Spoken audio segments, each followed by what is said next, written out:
Hello बच्चों, आपका स्वागत है मेरे चैनल में। मैं Surendra Kumar, assistant professor DV college Kanpur. बेटा हम लोग डिस्कस कर रहे थे थर्मोडायनेमिक्स, उसका फर्स्ट लेक्चर हमने पढ़ लिया है। आज डिस्कस करने आया सेकंड लेक्चर हम डिस्कस करने जा रहे हैं क्या इंटरनल एनर्जी। इंटरनल एनर्जी मतलब क्या, किसी सिस्टम में जो उसके आंतरिक ऊर्जा होती है, इंटरनल एनर्जी है, वो उसकी क्या कहलाती है, जो उसके अंदर जो भी ऊर्जा होगी वो क्या कहलाएगी, इंटरनल एनर्जी कहलाएगी। क्या कहलाएगी, इंटरनल एनर्जी। यानी उसके बाद जो हीट कंटेंट होगा और जो वर्क करके दोनों मिला क्या होता है, इंटरनल एनर्जी होता है। देखिए बात करते हैं हम लोग क्या बेटा, internal energy of a substance is a definite quantity and is a function of only the state of the system। यह state function है, यानी यह सिर्फ इनिशियल और फाइनल स्टेट ऑफ सिस्टम पर डिपेंड करता है। कैसे एनर्जी चेंज हुई इससे उसका कोई लेना देना नहीं है। ये ध्यान रखिए बेटा, ये क्या है, इंटरनल एनर्जी इनिशियल और फाइनल स्टेट पर डिपेंड करती है और इसे डिनोट करते हैं कैपिटल यू या कैपिटल ई से। हम यहाँ पे ज्यादा जो यूज करेंगे कैपिटल यू यूज करेंगे। क्वेश्चन में कैपिटल ई से भी पूछा आता है, पर आपको कंफ्यूजन होने की कोई जरूरत नहीं है। चाहे ई हो चाहे यू हो, दोनों का मतलब इंटरनल एनर्जी से ही है। अगला क्या होगा आपका, एंथैल्पी और हीट कंटेंट। एंथैल्पी और हीट कंटेंट क्या होता है? एंथैल्पी या हीट कंटेंट क्या है? Total heat content of a system, यानी सिस्टम में टोटल हीट कंटेंट जो होगा वह उस सिस्टम का क्या कहलाता है, एंथैल्पी। क्या कहलाता है, एंथैल्पी। और एंथैल्पी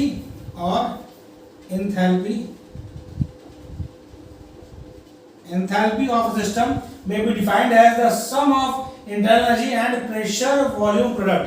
क्या होता है एंथैल्पी? एंथैल्पी होता है sum of internal energy plus pressure volume का जो प्रोडक्ट होता है, उन दोनों का सम होता है total enthalpy of system. Enthalpy में क्या होगा, इंटरनल एनर्जी उसकी और जो वर्क कर सकता है या उस पर जो वर्क किया जाए, उन दोनों का सम जो होता है वो होता है क्या, उसकी एंथैल्पी। और इसको बड़ा ऐसा कहते हैं delta H equal to delta U plus P delta V. Delta H equal to delta U plus P delta V. और दूसरा फार्मूला है, ये बहुत इंपॉर्टेंट फार्मूला ये है। तीनों के तीनों फार्मूले very very very very important. जितना भी इसे हम कहें इसको 5 स्टार समझिए, क्योंकि ये सारे फार्मूले बहुत ही इंपॉर्टेंट है। क्या होता है, कई बार पूछा जाता है relation between enthalpy and internal energy के लिए कौन सा फार्मूला सही है। दैट फार्मूला पूछा गया था, याद रखिए। H equal to U plus P V, या इसको डेल्टा में करेंगे, चेंज की बात करेंगे तो delta H equal to delta U plus P delta V, या delta H equal to delta U plus delta N G R T. Delta N G क्या होता है? डेल्टा एन जी होता है, जी समझ में आया, गैस से number of moles of gaseous product. ध्यान रखिएगा, सिर्फ हमें गैसियस से मतलब है जो गैसियस स्टेट यानी जो गैसियस फेज में है। तो ये आपका डेल्टा एन जी क्या है, number of moles of gaseous product minus number of moles of gaseous reactant. हमको सिर्फ गैसियस फेज के रिएक्टेंट और प्रोडक्ट से मतलब है, बाकी जो सॉलिड स्टेट या लिक्विड स्टेट में होंगे उनके मोल से हमारा कोई लेना देना नहीं होगा। इस इक्वेशन में ध्यान रखिए, यही खास पॉइंट इसमें ध्यान रखना होता है। इस फार्मूले पर बहुत ज्यादा क्वेश्चन पूछे जाते हैं, हम लोग क्वेश्चन डिस्कस भी करेंगे इस पर। ये फार्मूला क्या है, डेल्टा एच यानी enthalpy, change in enthalpy equal to delta U change in internal energy plus delta NGRT. तो आपको ध्यान रखना होता है delta H equal to delta U plus delta NGRT. Delta NG मतलब number of moles of gaseous product minus number of moles of gaseous reactant. सिर्फ जो gaseous phase में होंगे रिएक्टेंट और प्रोडक्ट, हमें उन्हें सिर्फ कंसीडर करना है, उनके मोल का डिफरेंस सिर्फ दे लेना है। बाकी लिक्विड और सॉलिड स्टेट में जो है उनसे हमारा कोई लेना देना नहीं। इस बात को गांठ बांध कर रख लीजिए। अगला है हीट कैपेसिटी। हीट कैपेसिटी क्या होता है, अमाउंट ऑफ हीट रिक्वायर्ड, क्या होता है, amount of heat required to raise the temperature of a system by 1 degree. ध्यान रखना, बाय 1 डिग्री सेंटीग्रेड का है चाहे 1 डिग्री केल्विन का है, इसमें कोई कंफ्यूजन मत रखिए, क्योंकि चेंज की बात हो रही है। डिफरेंस हमेशा चाहे टेंपरेचर सेंटीग्रेड में हो चाहे टेंपरेचर केल्विन में हो, दोनों में डिफरेंस हमेशा 1 डिग्री का होगा। 1 डिग्री से लिखा है, ठीक है। तो क्या है, amount of heat required to raise the temperature of a system by 1 degree is known as heat capacity. यानी किसी भी सिस्टम का टेंपरेचर 1 डिग्री सेंटीग्रेड या 1 डिग्री या 1 केल्विन बढ़ाने के लिए जितनी हीट देनी पड़ेगी वो उसकी हीट कैपेसिटी कहलाएगी। क्या कहलाता है, हीट कैपेसिटी। इसको कैपिटल सी से डिनोट करते हैं, तो ये capital C equal to Q by T2 minus T1, यानी final temperature minus initial temperature से डिवाइड कर देंगे तो पर केल्विन या पर डिग्री आया, तो इसको इस तरह है तो Q by डेल्टा T जो होती है जूल पर केल्विन, जूल पर केल्विन। अगला देखिए बेटा, heat capacity is also not a state function. ये बहुत इंपॉर्टेंट पॉइंट है, नॉट ए स्टेट फंक्शन। यह स्टेट फंक्शन नहीं है। हीट बेटा, हीट भी आपका स्टेट फंक्शन नहीं है, इसलिए हीट कैपेसिटी भी आपका स्टेट फंक्शन नहीं है, यानी पार्ट फंक्शन है। Okay, heat capacity at constant volume. ध्यान रखना, एट कांस्टेंट वॉल्यूम पूछ क्या रहा है, क्वेश्चन को ध्यान से सुनिए। At constant volume give the rate of change of internal energy with temperature. क्या होता है ना, heat capacity at constant volume क्या होता है, rate of change of internal energy with temperature, इसको डिनोट कैसे करते हैं, CV से, heat capacity at constant volume denote करता है CV से। ये क्या होता है, del U by del T at constant V। यह डायरेक्ट इक्वेशन पूछा गया है बेटा, ध्यान रखिए, CV equal to del U by del T at constant V, CV equal to del U by del T at constant V, at constant V, heat capacity at constant volume मतलब CV equal to del U change in internal energy by del T change in temperature at constant volume, ये कहलाता है heat capacity at constant volume. दूसरा क्या होता है, heat capacity at constant pressure is, heat capacity pressure क्या होता है, rate of change of enthalpy, तो यहां पे क्या था इंटरनल एनर्जी, यहां पे क्या enthalpy, rate of change of enthalpy with temperature at constant pressure, इसको करते हैं डिनोट Cp से, किसे करते हैं Cp से, और Cp इक्वल टू होता है del H by del T at constant P, क्या होता है Cp equal to del H by del T at constant P। आपको यह दोनों के फॉर्मूले पता होने चाहिए ताकि पूछे आपसे Cp और Cv तो बता सकें। और यह very important, Cp minus Cv यानी heat capacity at constant pressure minus heat capacity at constant volume equal to होता है यूनिवर्सल गैस कांस्टेंट, यानी Cp minus Cv equal to क्या होगा, R होता है। तो इतने जितने भी आपको मैंने फॉर्मूले, ये फॉर्मूला, ये फॉर्मूला और ये फॉर्मूले, ये सारे फॉर्मूले आपको याद रखने हैं, किसमें मतलब कौन सा सिंबल क्या डिनोट करता है, ये सारी चीजें कॉपी कर लीजिए, फिर हम आगे बढ़ते हैं, कॉपी कर लीजिए।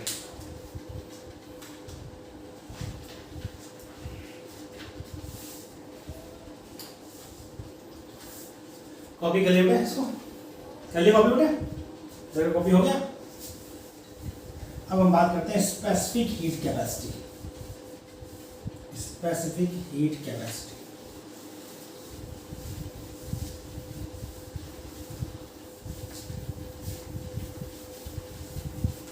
आप बेटा क्वेश्चन जो भी चैप्टर में पढ़ा दिया गैस स्टेट का, उसके जो भी क्वेश्चन आपके पास जो प्रैक्टिस की बुक हो उससे सारे क्वेश्चन सॉल्व हो जाएंगे। आप क्वेश्चन लगाना स्टार्ट करिए और सारे क्वेश्चन आपके सॉल्व हो जाएंगे। कोई क्वेश्चन मुझे उम्मीद नहीं कि आपको फंसेगा।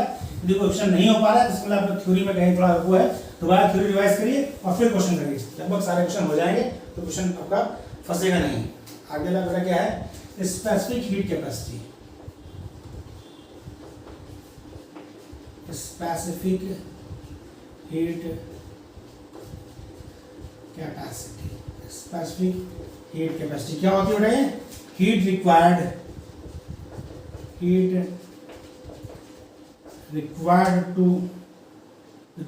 to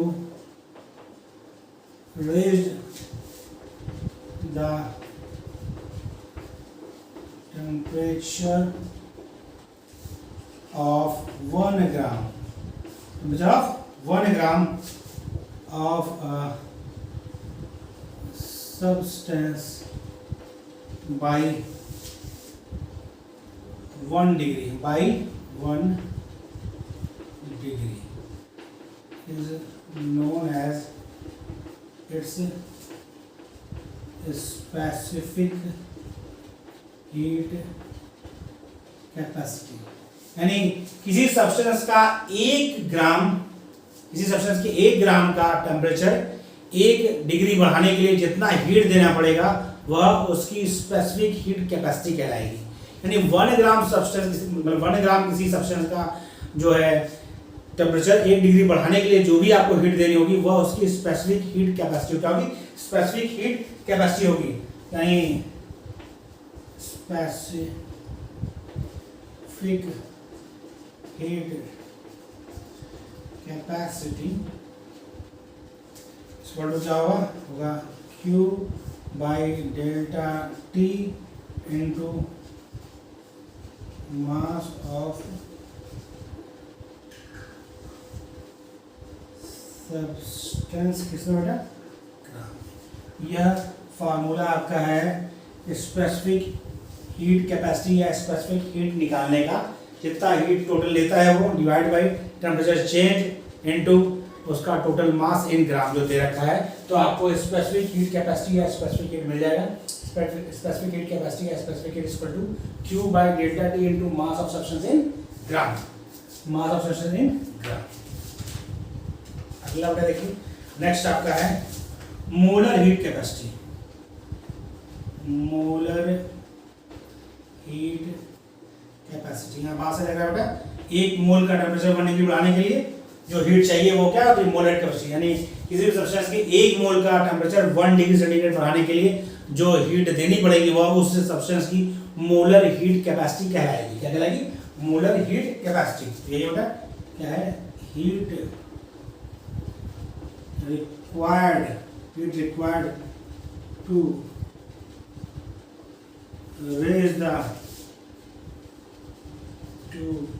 raise the temperature of 1 mole of a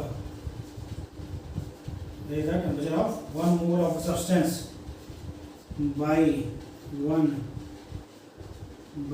1 degree is known as molar heat capacity. Molar heat capacity अगर कॉपी हो गया, इसे कॉपी कर लिया हमने, तो वह उसकी क्या कहलाएगी, मोलर हीट कैपेसिटी कहलाएगी। 1 मोल का टेम्परेचर 1 डिग्री सेंटीग्रेड बढ़ाने के लिए जो हीट देनी पड़ेगी वह उस सब्सटेंस की मोलर हीट कैपेसिटी कहलाएगी या मोलर हीट कहलाएगा। ठीक है, स्पेसिफिक हीट मतलब 1 ग्राम सब्सटेंस का 1 डिग्री बढ़ाने के लिए, टेम्परेचर बढ़ाने के लिए, और मोलर हीट का मतलब 1 मोल सब्सटेंस का 1 डिग्री सेंटीग्रेड टेम्परेचर बढ़ाने के लिए। अब एक कैसे नोट करेंगे, molar heat capacity. Molar heat capacity को क्या होगा बेटा, Q divide by delta T into molar mass. अब एक नोट लिखिए जो बहुत ही इंपॉर्टेंट है। नोट क्या है बेटा, नोट है heat capacity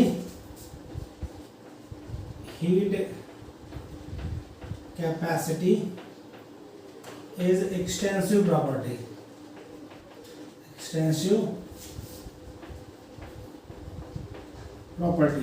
but specific heat and molar heat capacity are intensive properties। Very very important. यानी हीट कैपेसिटी एक एक्सटेंसिव प्रॉपर्टी है, जबकि स्पेसिफिक हीट कैपेसिटी और मोलर हीट कैपेसिटी आपकी क्या इंटेंसिव प्रॉपर्टी है। ध्यान रखना है, क्योंकि मोलर हीट कैपेसिटी और स्पेसिफिक हीट कैपेसिटी का जो वैल्यू है वह अमाउंट पर डिपेंड नहीं करता, क्योंकि वह पर ग्राम और या पर मोल के लिए है। तो इसलिए 10 मोल होगा तो डिवाइड बाय 10 कर देंगे, तो वो क्या है, वह अमाउंट ऑफ सब्सटेंस पर डिपेंड नहीं करेगा, जबकि heat capacity amount of substance पर डिपेंड करेगी। बेटा ये आपका थ्योरी पार्ट है, इसे कॉपी कर लीजिए, फिर हम लोग क्वेश्चंस करते हैं तो चीजें और अच्छी होंगी। कॉपी कर लीजिए।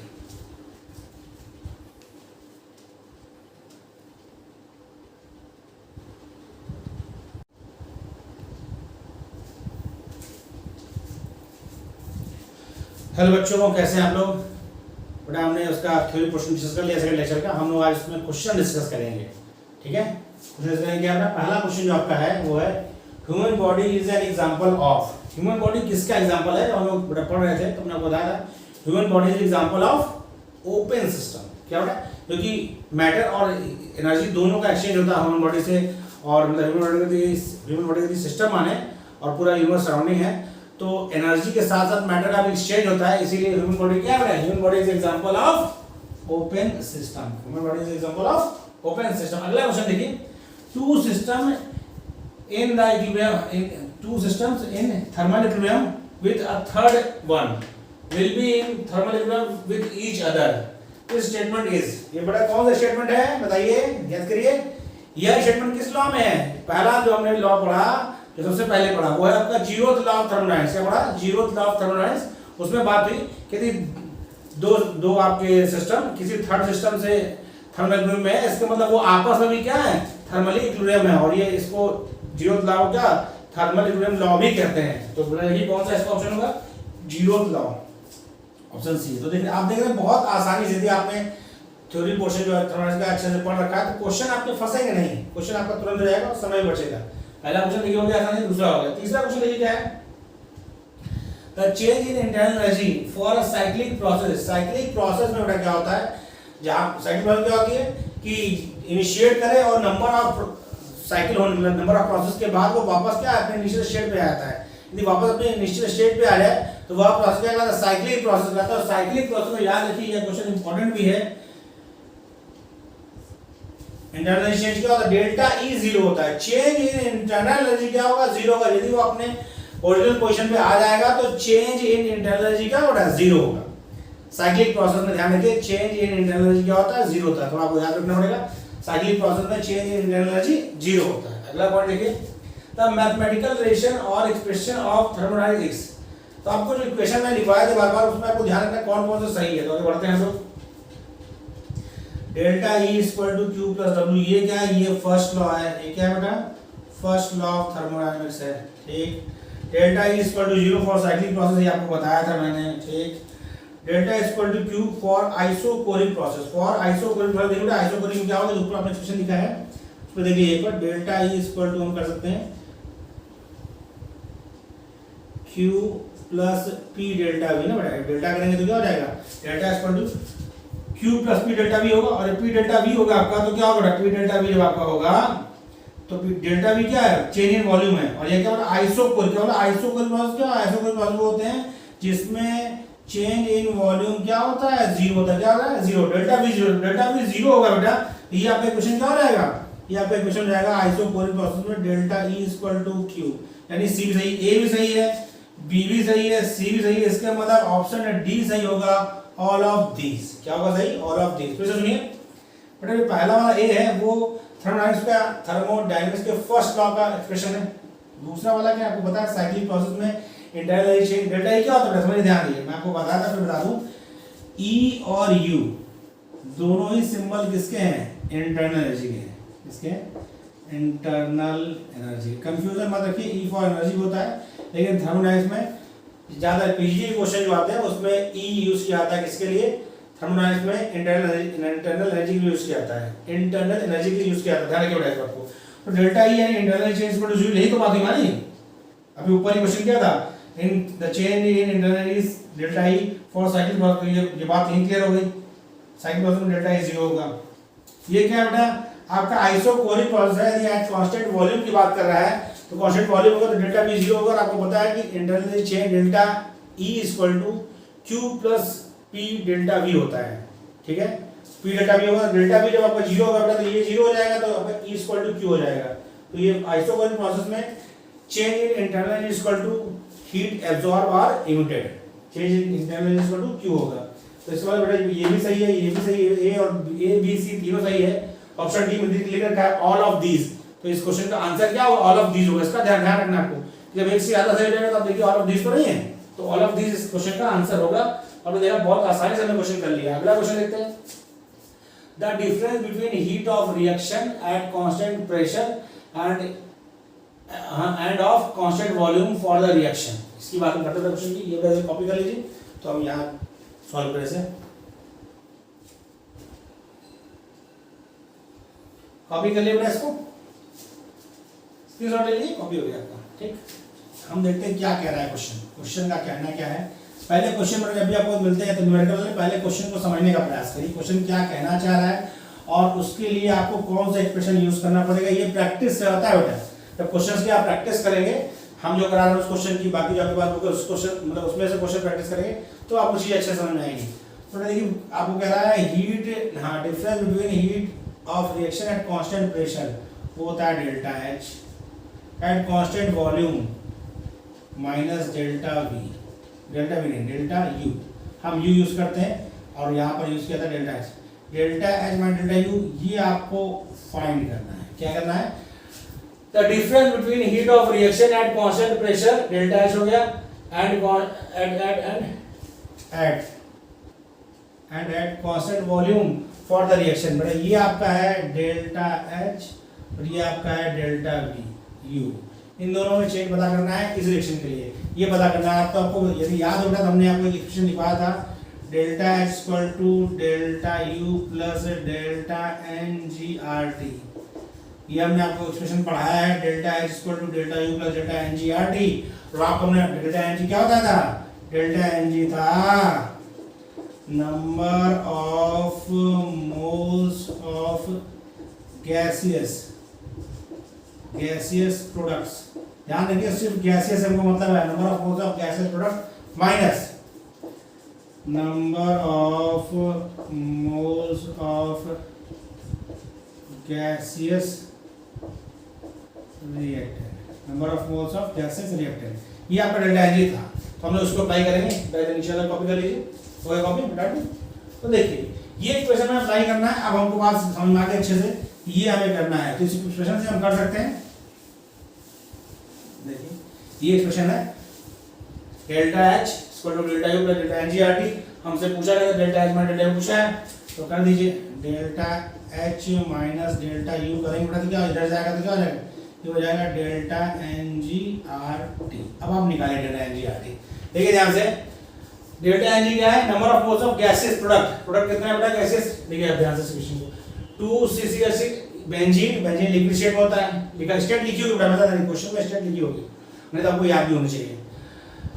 15 O2 ऑक्सीजन गैसेस में होता है, 12 CO2 कार्बन डाइऑक्साइड गैसेस है, और 6 H2 लिक्विड भी आपका वाटर क्या है लिक्विड स्टेट होता है। ये और ये आपका इधर आपका प्रोडक्ट में आपका CO2 गैसेस में है और इधर में आपका ऑक्सीजन गैसेस में है, तो ये डेल्टा एनजी क्या होगा, डेल्टा एनजी होगा 12 माइनस 15, ओके ये हो गया बात। इनटू आर का वैल्यू बेटा 8.314 इनटू टेम्परेचर क्या दिया है, टेम्परेचर 27 डिग्री, और आपको पता है 27 डिग्री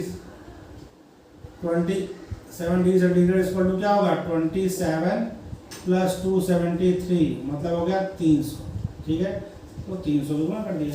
आप देखिए इसमें क्या आएगा बेटा, ध्यान देखिए, ये आपका है क्या, इसको मल्टीप्लाई करेंगे तो मतलब घटाएंगे तो 12 माइनस 15 मतलब -3। बहुत ध्यान रखिए साइन, थर्मोडायनेमिक्स में एक चीज आपको ध्यान रखनी होगा, साइन का बहुत ध्यान रखिए। देखिए ऑप्शन देखिए -7.48 प्लस 7.48, साइन यदि गलत होगा ऑप्शन को ऑप्शन तो मिल जाएगा, आंसर में आपको ऑप्शन तो मिल जाएगा, लेकिन वो ऑप्शन सही हो इसकी कोई गारंटी नहीं है।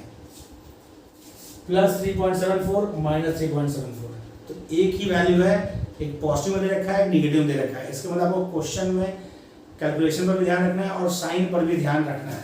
तो देखिए बेटा क्या हुआ, 12 माइनस 15 मतलब -3 इंटू 8.314 इंटू 300, इसको हम चाहें तो कर सकते हैं इस तरह से, माइनस बाहर कर लें 8.314 इंटू 339 बना बेटा 9 इंटू 10 का पावर 2 कर दें, बड़े 300 को 2 कर दिया ताकि थोड़ा आपको गलती ना हो। आप देखिए से मल्टीप्लाई कर लीजिए, 8.314 को मल्टीप्लाई करना है 9 से, तो देखिए 9 जो 36 की 6 हासिल लगा 3, 9 जो 9 3 12 के 2 हासिल लगाए, किस तरह आपको करना है गलती ना हो, 12 की 1 9 तो 27 28 की 8 हासिल लगा 2, 9 8 72 2 74, बेटा देखिए 1 2 3 1 2 3 यहाँ पर आपका लग गया ये, तो देखिए ध्यान से,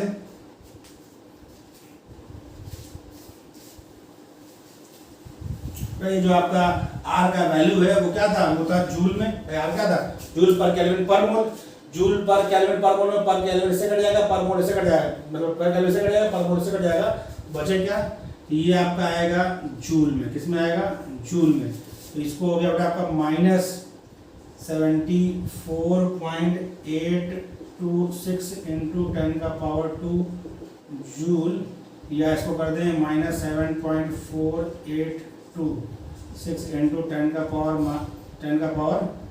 3 जूल का है, हम लोग को सिखा रहा था, फटाफट करेंगे इसको प्रैक्टिस में, या इसको क्या करेंगे -7.4826 इंटू डेल्टा, क्योंकि इसको मैं कन्वर्ट कर रहा है 1000 से 10 की पावर 3 जूल है, तो किलो जूल में करेंगे तो ये कट जाएगा, तो ये हो जाएगा आपका किलो जूल, क्योंकि ऑप्शन जो आपको दिया होता है वो किलो जूल में दिया। ऑप्शन देखिए कौन सा मैच कर रहा है, -7.482 -7.48, पहला ही ऑप्शन मैच कर गया, इसका मतलब ये नहीं कि पहला आंसर सही होगा हमेशा, ऐसा नहीं बेटा, कैलकुलेशन करेंगे, कैलकुलेशन पूरा इसलिए समझ आएगा क्योंकि हमें आपको समझाना है, अदरवाइज आप स्टार्टिंग यहीं से करेंगे सीधा, एक बार मल्टीप्लाई करेंगे, सटाक से मल्टीप्लाई करके साइन का ध्यान रखेंगे, साइन का आपको बहुत ध्यान रखना है, मैं बार बार रिपीट कर रहा हूँ, थर्मोडायनेमिक्स से क्वेश्चन में साइन का ध्यान बहुत जरूरी है, क्योंकि ऑप्शन आपको दोनों साइन में मिलेंगे और सही तो वही एक ही होगा ना बेटा, साइन का ध्यान रखेंगे, देखिए तो आंसर आपका आ गया बेटा -7.4 826 किलो जूल। हमारा पहला ऑप्शन सही है। तो बहुत आसानी से हो गया,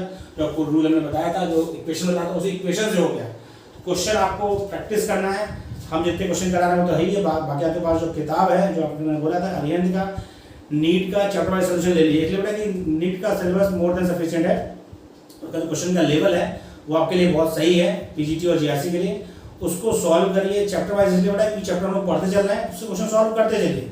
जो क्वेश्चन फंसता है मान आप नहीं कर पा रहे हैं तो उसको फोटो खींचिए और मेरे यूट्यूब चैनल पर तो अपलोड कर दीजिए, या तो मेरा नंबर भी दे रखा है मेरे चैनल पर, वहाँ से आप मुझे मैसेज कर सकते हैं। ओके बेटा, चलिए आगे बढ़ते हैं। अगला क्वेश्चन देखिए, in the reaction, question number 6। ये क्वेश्चन बेटा देखिए 2003 पीजीटी में पूछा गया। अगला क्वेश्चन क्या है, in the reaction N2 + 3H2 2NH3 delta H will be. थोड़ा ध्यान दीजिए, आपको यहाँ नहीं लिखा है लेकिन आपको पता है कि nitrogen is gas, hydrogen also gas, ammonia also gas, ये आपको पता है। ठीक, अब इस क्वेश्चन करेंगे, आप एक बार ट्राई करिए, तब तक हम इसको कॉपी कर लिया। इसको कॉपी कर लिया बेटा, आ जाओ।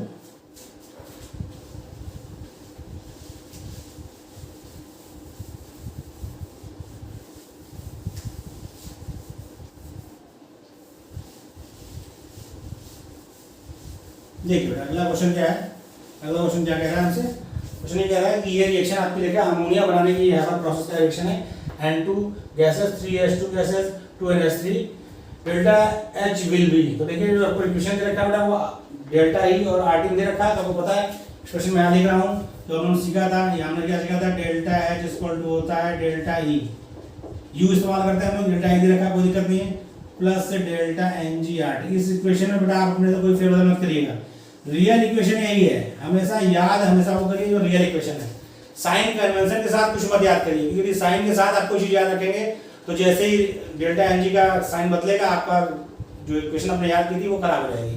तो आपको इक्वेशन याद रखना है वो बेटा जो ओरिजिनल है। ओरिजिनल इक्वेशन क्या है, delta H equal to delta E plus delta NgRT, या डेल्टा ई का हम लोग यूज करते हैं तो हम लोग क्या कहते हैं, delta H equal to delta U plus delta NgRT।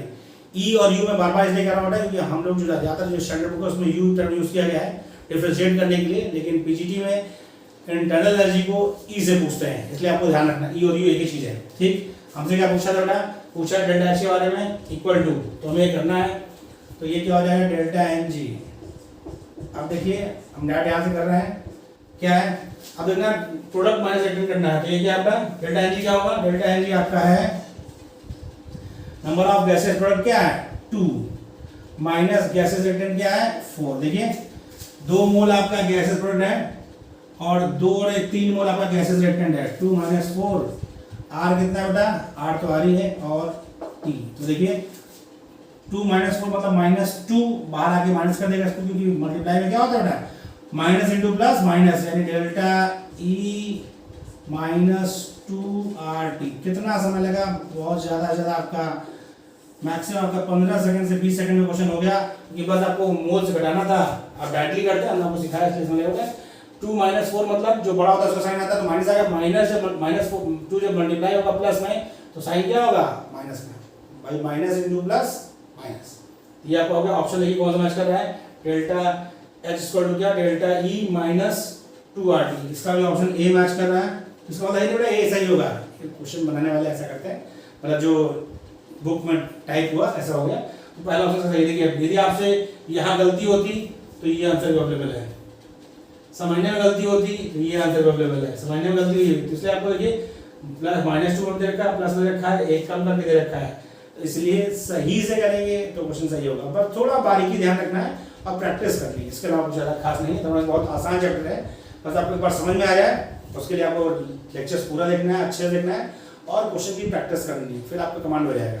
अगला क्वेश्चन देखिए, heat change at constant volume Q is equal to which of the following. तो आपको रिलेशन पता है, हीट चेंज कांस्टेंट वॉल्यूम की बात किया था, आपको पता है डेल्टा U इक्वल टू क्या होता है Q प्लस W, अभी हमने उसका इस्तेमाल किया था, डेल्टा U इक्वल टू हम कर दें Q plus P delta V।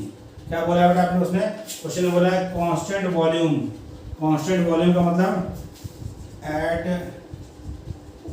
Constant volume का मतलब क्या होगा बेटा, डेल्टा V इक्वल टू 0 हुआ, तो डेल्टा V 0 होगा तो ये क्या हो जाएगा delta U equal to Q हो जाएगा। यही उसने पूछा है कि क्यू इक्वल टू, यानी क्यू जो आपका है वह इसके बराबर होगा, तो क्यू किसके बराबर होगा, डेल्टा यू यानी चेंज इन इंटरनल एनर्जी के बराबर होगा। ओके बेटा, तो आपने देखा बहुत आसानी से हो गया, हमने एक्सप्रेशन को इस्तेमाल किया और क्वेश्चन हमारा हो गया। अगला क्वेश्चन देखिए, क्वेश्चन नंबर 8 क्या है, व्हिच एक्सप्रेशन इज करेक्ट। देखिए आ गया ना, मैं आपसे कहा था कि फार्मूला ही पूछता डायरेक्ट, फार्मूले में खूब क्वेश्चन आते हैं। ये क्वेश्चन देखिए पीटी 2011 पूछा गया, व्हिच एक्सप्रेशन इज करेक्ट। तो बेटा क्या था आपको याद हो, हमने अभी यही इस्तेमाल किया है आपका, जिसका ओरिजिनल इक्वेशन क्या है, इसका ओरिजिनल इक्वेशन है h equal to e plus pv या h equal to e plus w।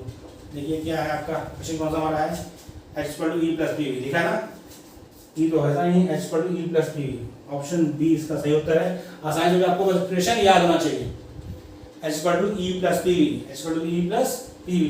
बेटा ये pv आपको होता है प्रेशर वॉल्यूम, और इसको हम लोग क्या कर देते हैं, आगे करके करते हैं delta h equal to delta e plus p delta v करते हैं, या इसका अगला हमने बताया था क्या, delta h equal to delta e plus delta NGRT। तो आपको सारे एक्सप्रेशन याद होना चाहिए। एक्सप्रेशन आपको याद था, आपने कर दिया। ये एक्सप्रेशन गलत है क्योंकि इंटरनल एनर्जी कम होती है, ज्यादा कौन होता है, ज्यादा होता है आपका, डिपेंड करता है। एक्सप्रेशन आपका क्या है, h equal to e plus pv, h equal to e plus pv, ये हो गया आपका। डेल में होता नहीं है बेटा आपका, क्योंकि डेल्टा ही होता है, और delta equal to delta e plus p delta v होता है, v डेल्टा p नहीं होता, क्या होता है, p डेल्टा v होता है। तो ये भी गलत है। तो आपको सही एक्सप्रेशन याद रहता तो क्वेश्चन, ये तीनों एक्सप्रेशन है, h equal to e plus pv, delta h equal to delta e plus p delta v, delta h equal to delta e plus delta NGRT, ये एक्सप्रेशन है। अब यहाँ क्वेश्चन नेगेटिव क्या होगा, वो डिपेंड करेगा number of moles of gases product और number of moles of gases reactant के रिलेशन पर। ओके बेटा, तो इसे कॉपी कर लीजिए। तो हमने क्वेश्चन का दूसरा सेट कंप्लीट होता है। तो आप साथ साथ पढ़ते चलिए बेटा, क्वेश्चन की प्रैक्टिस करते चलिए। मैं बार बार इसलिए कर रहा हूँ क्योंकि फिजिकल में जितना प्रैक्टिस करेंगे उतना आपके अंदर कॉन्फिडेंस आएगा। तो आपने ऑब्जेक्टिव क्वेश्चन सीरीज ले लीजिए, उससे प्रैक्टिस करिए, इजीली प्रैक्टिस होगी, क्वेश्चन आएंगे तो आपके अंदर कॉन्फिडेंस आएगा कि मुझे चीज़ें आने लगी हैं। और एक बार आपके अंदर ये चीज़ डेवलप हो गई, पढ़ने में मजा भी आएगा और चीज़ें सीखने में मजा आएगा। तो आपको वीडियो कैसा लगा कमेंट बॉक्स में मैसेज करें, और यदि अभी तक आपने मेरे चैनल को सब्सक्राइब नहीं किया तो प्लीज़ सब्सक्राइब करें।